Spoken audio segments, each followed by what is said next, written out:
All right, let's get right into it. When you think about your money and your future, what's more important to you? Rock-solid security or the chance for bigger growth?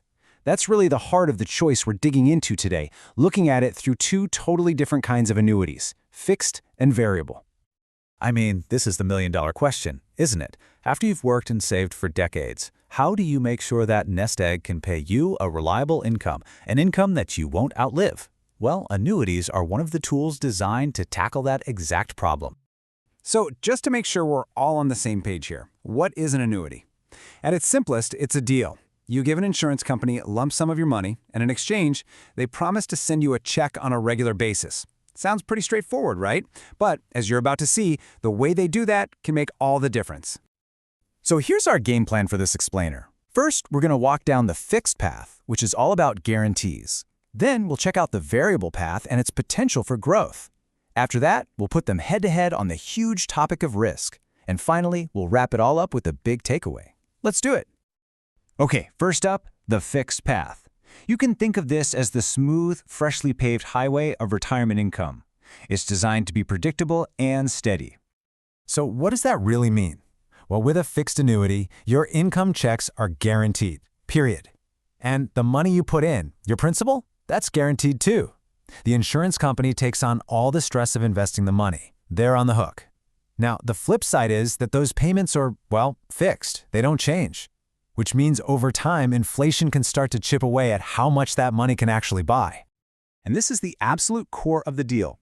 It's not your problem if the markets tank. The insurer has made a promise, and they have to deliver that income no matter what. That guarantee is exactly what you're paying for. Here's a way to picture it.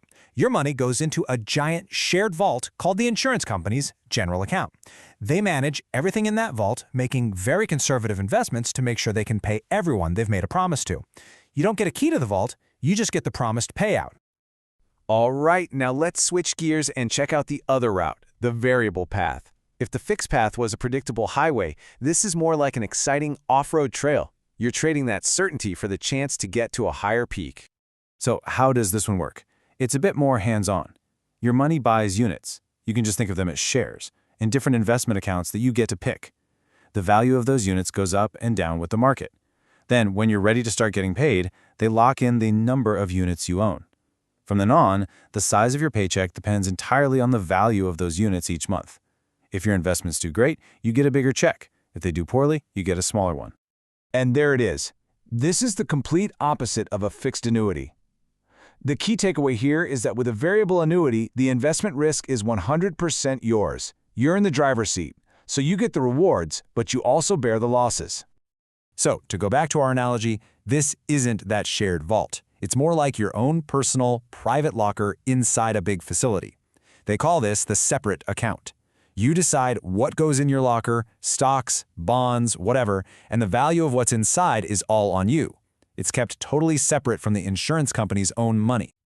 Okay, so this brings us to the main event, the direct comparison. It all boils down to one simple question. When it comes to the investment risk, who's actually in the driver's seat? Is it you or is it the insurance company? Let's put those two analogies side by side. The general account, for fixed annuities, that's the insurer's portfolio. They make conservative choices and they back it up with their guarantee. Then you have the separate account for variable annuities. That's your portfolio. You choose the stocks and bonds, and, this is crucial, there is no guarantee from the insurer. His table really just lays it all out. Look at the difference. Investment risk, company versus you. Return type, guaranteed versus market-based.